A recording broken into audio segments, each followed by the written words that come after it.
Epstein file जब सामने आई ना, तो पूरी दुनिया में जैसे एक भूचाल आ गया। हर तरफ बस सनसनी थी। लेकिन आज इस विश्लेषण में हम इसे सिर्फ एक स्कैंडल की तरह नहीं देखने वाले, बल्कि इसे एक मौके की तरह देखेंगे, एक गहरे मुद्दे को समझने का मौका। तो चलिए इस सनसनी से थोड़ा परे चलते हैं और सच्चाई के आईने में झांकने की कोशिश करते हैं। अब ये जो सवाल है ना, आप इस पर चौंक क्यों रहे हैं? ये सीधा हमें चैलेंज करता है। ये कहता है कि जो कुछ भी हुआ उस पर सिर्फ गुस्सा करना या हैरान हो जाना बस काफी नहीं है। ये सवाल हमें एक बिल्कुल ही अलग दिशा में सोचने पर मजबूर कर देता है। हाँ बिल्कुल, इस केस की जो डिटेल्स हैं वो हैं तो बहुत चौंकाने वाली, सनसनीखेज, और मीडिया का पूरा फोकस भी उसी पर है।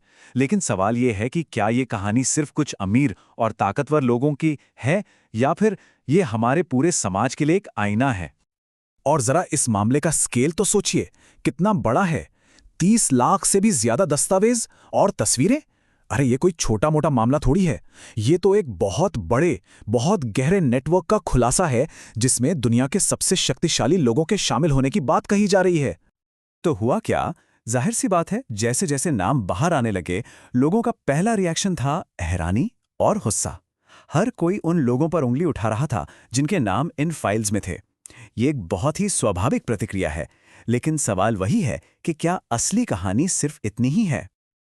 अच्छा, हम सब अक्सर क्या मानते हैं? यही ना, कि पैसा, ताकत और सेक्स, यही हैं जो लोगों को बिगाड़ते हैं। पर क्या हो अगर ये जो आम धारणा है, यही गलत हो?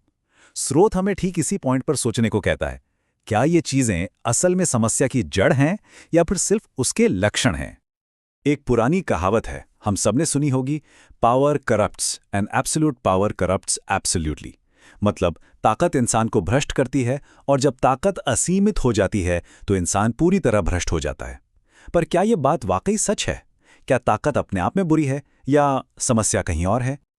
और यहीं पर इस पूरे विश्लेषण का सबसे, कह सकते हैं, दिलचस्प मोड़ आता है। स्रोत का तर्क यह है कि पैसा या ताकत किसी को भ्रष्ट नहीं करते, बल्कि जो इंसान अंदर से पहले से ही भ्रष्ट है, वो इन चीजों को शोषण करने के लिए एक औजार की तरह, एक टूल की तरह इस्तेमाल करता है। मतलब समस्या बाहर नहीं है, समस्या तो अंदर है।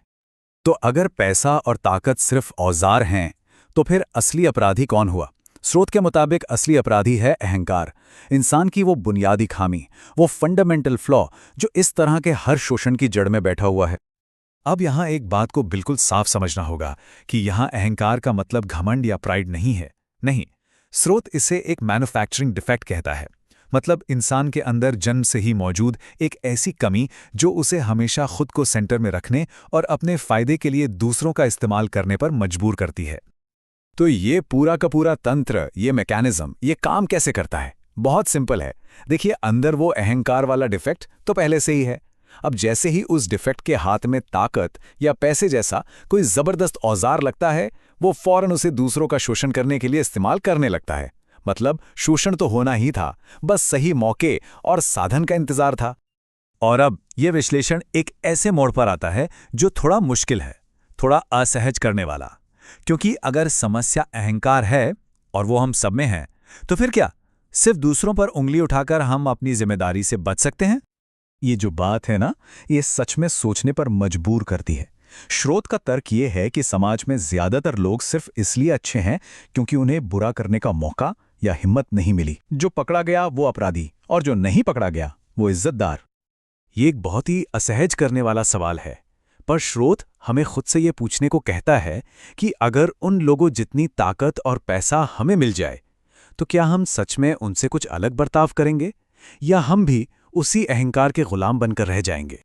मतलब सीधा सा है, हमारी जो नैतिकता है ना, वो अक्सर बस मौके की मोहताज होती है। जब तक मौका नहीं मिलता, तब तक हर कोई सदाचारी है। असली परीक्षा तो तब होती है जब हाथ में असीमित शक्ति आ जाती है। और इसमें एक बहुत गहरा पाखंड, एक हिपोक्रेसी छिपी हुई है। देखिए, हम ही तो हैं जो इन ताकतवर लोगों को भगवान बना देते हैं, उनकी पूजा करते हैं, उन्हें इतनी शक्ति देते हैं। और फिर जब वो उसी शक्ति का गलत इस्तेमाल करते हैं, तो हम हैरान होने का नाटक करते हैं। सवाल यह है कि उन्हें इतना बड़ा बनाया किसने? हमने ही। तो अब ये बात सिर्फ कुछ लोगों तक सीमित नहीं रह जाती, बात इससे कहीं ज्यादा बड़ी है। स्रोत के मुताबिक ये जो अहंकार नाम का डिफेक्ट है ना, यही हमारी पूरी सामाजिक व्यवस्था की नींव बन चुका है। आइए देखते हैं कि ये कैसे काम करता है।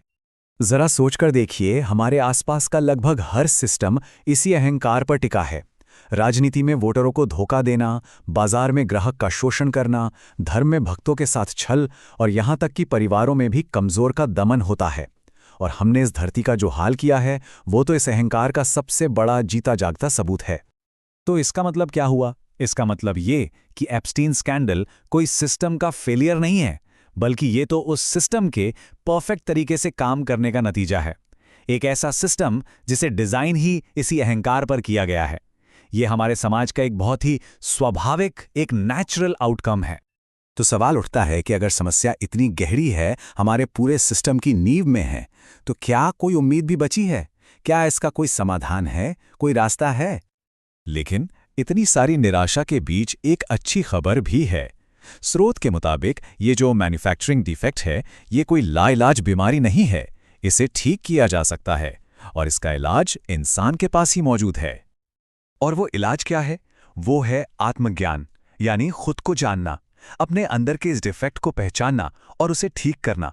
लेकिन सबसे बड़ी विडंबना देखिए, हमारा पूरा समाज, हमारी शिक्षा, हमारा मीडिया हमें दुनिया जहान की हर चीज सिखाता है, सिवाय उस एक चीज के कि हम खुद को कैसे समझें। और आखिर में ये पूरा विश्लेषण हम सबके सामने एक बहुत बड़ा सवाल छोड़कर जाता है। अगर एप्स्टीन फाइल्स सिर्फ कुछ बुरे लोगों की कहानी नहीं है, बल्कि हम सबके भीतर मौजूद उस अहंकार की कहानी है, तो फिर असली बदलाव की जिम्मेदारी किसकी है? इसकी शुरुआत कहाँ से होगी? और सबसे जरूरी, इसकी शुरुआत किससे होगी?